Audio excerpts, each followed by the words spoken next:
అందరికీ నమస్కారం. సరస్వతీ నమస్తుభ్యం వరదే కామరూపిణీ విద్యారంభం కరిష్యామి సిద్ధిర్భవతు మే సదా. పేరూరు ఉన్నత పాఠశాల వజ్రోత్సవాలు జరుపుకుంటున్న సందర్భంగా ఆ పాఠశాలలో ఉన్నటువంటి పూర్వ విద్యార్థులు, ఇప్పుడున్నటువంటి విద్యార్థులు, పూర్వ ఉపాధ్యాయులు, మరి ఇప్పుడున్నటువంటి ఉపాధ్యాయులు, గ్రామస్తులు అందరికీ కూడా శుభాభినందనలు తెలియజేస్తున్నాను. నిజంగా ఇదొక మహా అద్భుతమైనటువంటి, ఒక చరిత్రలో నిలిచిపోయేటువంటి ఒక గొప్ప ఉత్సవం. ఎందుకంటే వజ్రోత్సవాలు జరుపుకునేటువంటి పాఠశాలలు చాలా అరుదుగా ఉంటాయి. అలా పేరూరు పాఠశాల కూడా 75 వసంతాలు జరుపుకుంటుందంటే మనందరం కూడా గర్వించదగినటువంటి విషయం. జిల్లాలోనే అతి పురాతనమైనటువంటి పాఠశాలగా గుర్తింపు పొంది ఎంతోమంది విద్యార్థులను జ్ఞాన మార్గాన్ని అందించి వారికి ఒక భవిష్యత్తును చూపించినటువంటి పాఠశాల పేరూరు పాఠశాల. ఆ పాఠశాలతో నాకు చాలా అనుబంధం ఉంది. ఎందుకంటే నేను ఆ పాఠశాలలో 1995 జూన్ నుంచి 2001 వరకు పనిచేశాను. అక్కడ నేను రావడమే ఆ పాఠశాలలోనే రావడం, అక్కడనే వచ్చి ఉండడం, 2 సంవత్సరాల పాటుగా ఆ ఊరిలోనే ఉండడం, అది నాకు ఒక అనుభవం. ఎందుకంటే నేను సాధారణంగా ఏం చేస్తానంటే వేరే దగ్గర నుంచి అప్ అండ్ డౌన్ చేస్తూ ఉంటారు, కానీ నేను అదే స్కూల్లో అదే ఊరిలో ఉండడం అనేటువంటిది నాకు జరిగినటువంటి ఒక అద్భుతమైనటువంటి సంఘటన వహించింది. ఆ రోజులలో ప్రొబేషన్ పీరియడ్ ఉండేది, అందుకోసం ఇక్కడి నుంచి రావడం సౌకర్యం కూడా సరిగ్గా ఉండకపోయేది.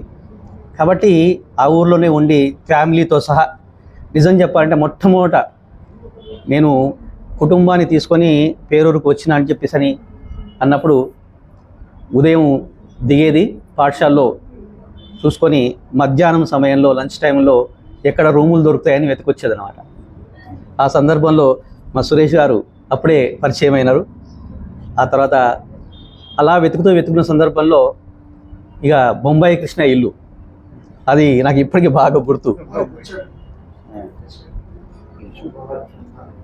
ఆ ఇల్లు బాగా గుర్తు నాకు, ఎందుకంటే 2 సంవత్సరాల పాటు అక్కడే ఉన్నాను. నేను 1 సంవత్సరం పాపను తీసుకుని ఆ ఊరికి వచ్చాను. మా రెండో బాబు కూడా అక్కడే పుట్టాడు.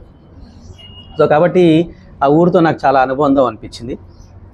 ఇంకోటి ఏంటంటే అక్కడ ఉన్నటువంటి వాళ్ళ ఆప్యాయతలు, అనుబంధాలు నాకు చాలా బాగా అనిపించేది. పిల్లలు కూడా చాలా, ఆ రోజులలో విద్యార్థులు చాలా అభిమానం చూపించేది.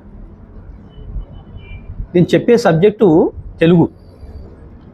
ఇక తెలుగులో పాఠం చెప్తున్నప్పుడు చాలా ఆసక్తిగా వినేవాళ్ళు విద్యార్థులందరూ కూడా. చాలా అద్భుతంగా రెస్పాన్స్ కూడా వచ్చేది. అప్పుడప్పుడే మేము ఒక 5-6 మందిని కొత్తగా వచ్చినాం ఆ పాఠశాలకి. ఉపాధ్యాయులు శివకుమార్ కానీ, తర్వాత గౌరీశంకర్, నేను, బాలకిషన్, వీళ్ళందరం కొత్తగా వచ్చినాం. అప్పుడు కొత్తగా వచ్చినాం కాబట్టి, కొత్తలో జాబ్లోకి జాయిన్ అయ్యాం కాబట్టి ఎంతో ఉత్సాహంగా అనేక కార్యక్రమాలు తీసుకోవడానికి ముందుకు వచ్చాం. అట్లా చేస్తున్నటువంటి సందర్భంలో కొంతకాలం పిల్లలకి అనారోగ్య కారణంగా నేను మహబూబ్ నగర్ రావడం జరిగింది.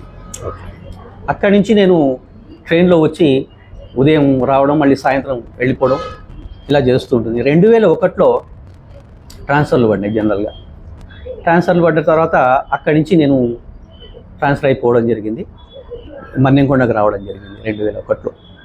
సో అట్లా వచ్చినప్పుడు ఇక ఆ స్కూల్లో ఉన్న రోజులు వారు మన సాంస్కృతిక కార్యక్రమాలు కావచ్చు, ఆటల పోటీలు కావచ్చు, ఒక మెమరబుల్ అన్నమాట, ఒక జ్ఞాపకంగా మిగిలిపోయినటువంటిది. నేను ఇప్పటికీ కూడా చెప్తాను, నా రచనా వ్యాసంగం కూడా ప్రారంభం చేసింది పేరూరు పాఠశాలలోనే. నాకు మొట్టమొదట రాష్ట్ర స్థాయిలో యువభారతి వాళ్ళ అవార్డు వచ్చింది కూడా ఆ స్కూల్లోనే. సో 97లో నేను రచనా వ్యాసంగం ప్రారంభం చేశాను. అట్లాగే ఇంకోటి ఏంటంటే 98 ఆ ప్రాంతంలో అక్షరకిరణం అని నడిచింది. అక్షరకిరణంలో నేను మండల్ కోఆర్డినేటర్గా ఉంది. వర్నే, ముత్యాలంపల్లి, రేకులంపల్లి, పేరూరు, ఎంకంపల్లి రాత్రిపూట వెళ్ళి అక్షరకిరణం సెంటర్లు ప్రారంభం చేసి ఎంతోమంది మహిళలు చదువుకోవడానికి ముందుకు వచ్చినటువంటి సందర్భాలు కూడా ఒక్కొక్క ఊర్లో దాదాపు నేను 20, 30, 40 సెంటర్లు కూడా ప్రారంభం చేసినటువంటి కార్యక్రమం కూడా నేను చేపట్టా. సో ఈ ఉత్సాహంగా ఉండడం వల్ల ప్రధానోపాధ్యాయులు కూడా సహకరించి కార్యక్రమాలు అప్పచెప్పేది. సో అలా అనేక కార్యక్రమాలు చేస్తూ మొత్తం ఆ చుట్టుపక్కల ఉన్నటువంటి గ్రామాలన్నీ కూడా సైకిల్ వేసుకొని తిరిగేవాడిని. సో అలా చేస్తూ చాలా అద్భుతంగా ఇచ్చినాను. కొన్నాళ్ళు మా పెంటన సారు పీఈటీ ఆయన ట్రాన్స్ఫర్ అయిపోయింది. 1 సంవత్సరం ఎవరు లేరు ఆ స్కూల్లో. అప్పుడు కార్యక్రమాలు కూడా నేనే నిర్వహించిన, అంటే స్పోర్ట్స్ కూడా, గేమ్స్, స్పోర్ట్స్ ఇవన్నీ కూడా ఆత్మకూరు తీసుకెళ్ళడం, అమరచింత తీసుకెళ్ళడం, ఒకసారి టోర్నమెంట్స్ మన అందరూ పోయింటివి అనమాట. తిరుపతి కూడా ఉన్నాడు, తిరుపతి కూడా మంచి ఖోఖో ప్లేయర్.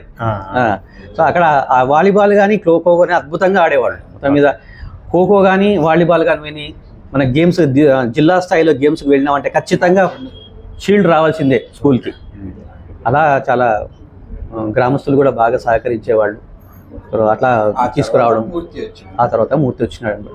సో ఇట్లా అనేక కార్యక్రమాలు చేయడం, సాంస్కృతిక కార్యక్రమాల్లో పిల్లల్ని ఎంకరేజ్ చేయడము, ఇలా చేస్తూ ఉండేవాళ్ళం. ఆట పోటీలు నిర్వహించేవాళ్ళము. తర్వాత కొన్ని సందర్భాల్లో ఆ ఆటల పోటీలు అవన్నీ నిర్వహిస్తూ ఆ ప్రభాత బేరి నిర్వహిస్తున్న సందర్భాన్ని చూసి నన్ను పీటీ సార్ అనుకునేవాళ్ళు అందరూ. కొంచెం అట్లా కూడా ఫీల్ అయినారు అని చెప్పేసి ఆ రకంగా ఉండేది.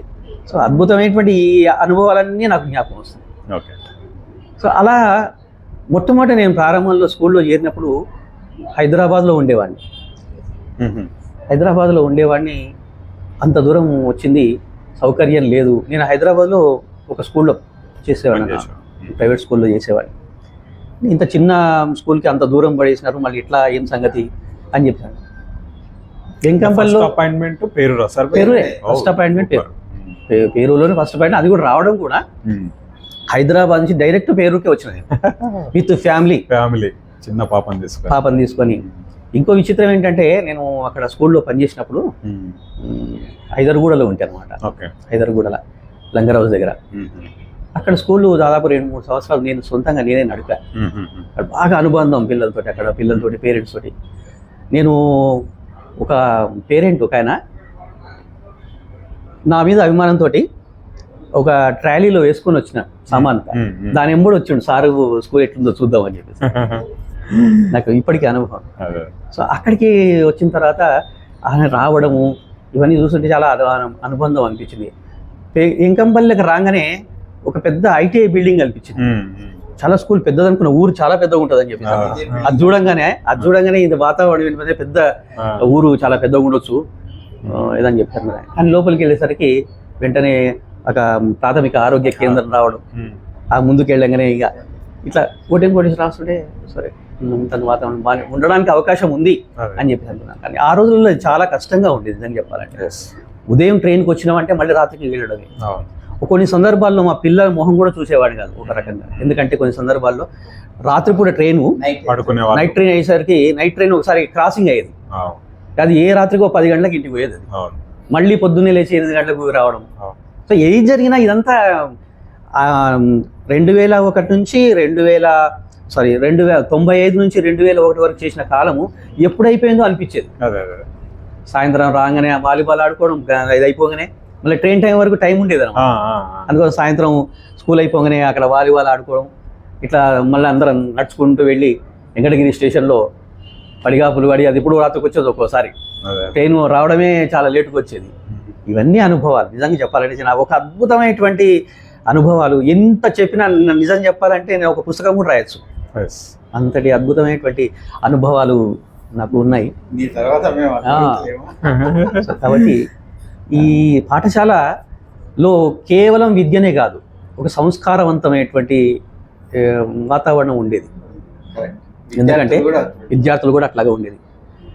ఈ 15th ఆగస్ట్ కానీ 26 జనవరి కానీ వస్తే నేను 6వ తరగతికి క్లాస్ టీచర్గా ఉండేవాడిని. నా క్లాసు డెకరేషన్లో ఫస్ట్ రావాల్సిందే, అట్లా తయారు చేసుకునేది అనమాట. డెకరేషన్ చేసుకోవడం కానీ ఇవన్నీ చేసుకునేవారు. అట్లా అంతా వాతావరణం కోసం పిల్లలు కూడా చాలా అద్భుతంగా చేసేవారు. 8వ తరగతిలో నాకు అనుభవం, 8వ తరగతిలో హెడ్ మాస్టర్ ఇప్పుడు పాత బిల్డింగ్లో పక్కకున్నటువంటి రూమ్ 8వ తరగతిది. 120 మంది పిల్లలు, 120 మంది పిల్లలు ఆ స్కూల్లో కూర్చోవడానికి కింద స్థలం లేకపోయేది. 120 మంది పిల్లలు స్కూల్లో కూర్చోవడానికి అడ్మిషన్లు లేవు అని హెడ్ మాస్టర్ వాపసు పంపించిన రోజులు ఉన్నాయి అక్కడ. ఒకే క్లాసులో 120 మంది. ఇంత అద్భుతమైనటువంటి రీతిలో నడిచింది. హాస్టల్ కూడా ఉండే. సో హాస్టల్ పిల్లలు కానీ వర్ణి ముత్యాలంపల్లి, నాకు ఒకసారి ఆశ్చర్యం అనిపించేది. పిల్లలు వర్ణి ముత్యాలంపల్లి అక్కడి నుంచి నడుచుకుంటూ వచ్చేవాళ్ళు.